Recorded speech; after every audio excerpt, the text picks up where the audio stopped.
So there was a Forrester report that went out in 2011 that was very interesting, that talks about the fact that between 1900 and 1960 we went through an age of manufacturing. So it talks about what the big businesses did at that day, in that day, and what led to their success. So it was all about mass production, and that, you know, we saw the likes of Ford and sort of Boeing really becoming big players then.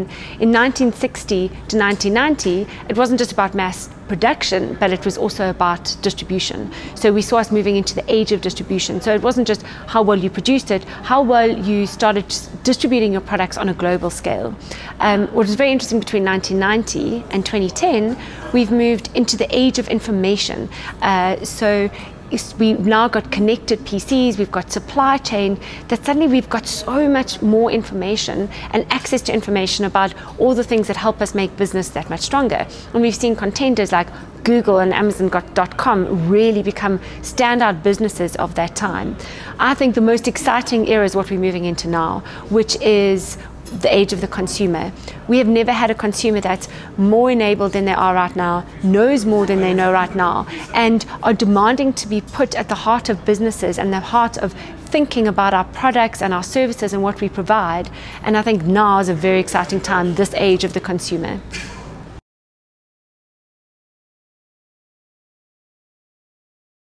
Well, you know, I disagree with that. I think that it's changed, because it's not so much a big idea where you put an idea in the center and you try and touch people in multiple areas with 360 degrees of media.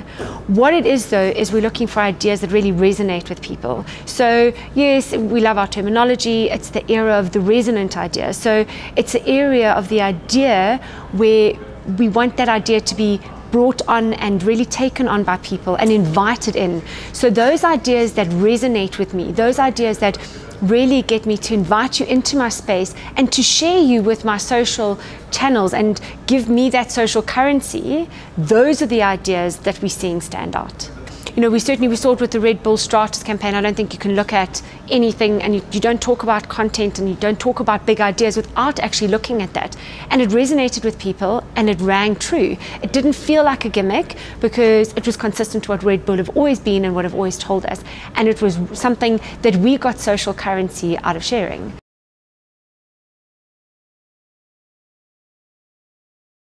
So we've seen some nice shifts, I think, happening within advertising. You know, we're seeing a shift between what we're talking about from 360-degree marketing, where we surround somebody with all the different media touch points, to what we're calling 365 marketing, where you go, these ideas need to travel and live and be there 365 days of the year.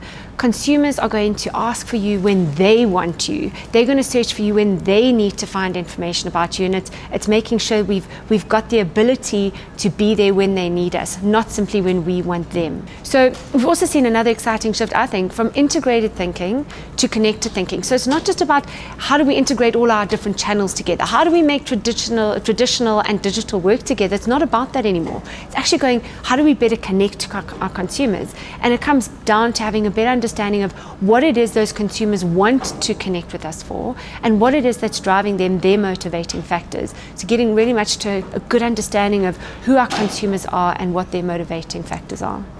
So for me, what's so exciting is we've seen massive shifts taking place now, and also a lot of time and energy going into better understanding people and what their purchasing decisions and their buying behaviors.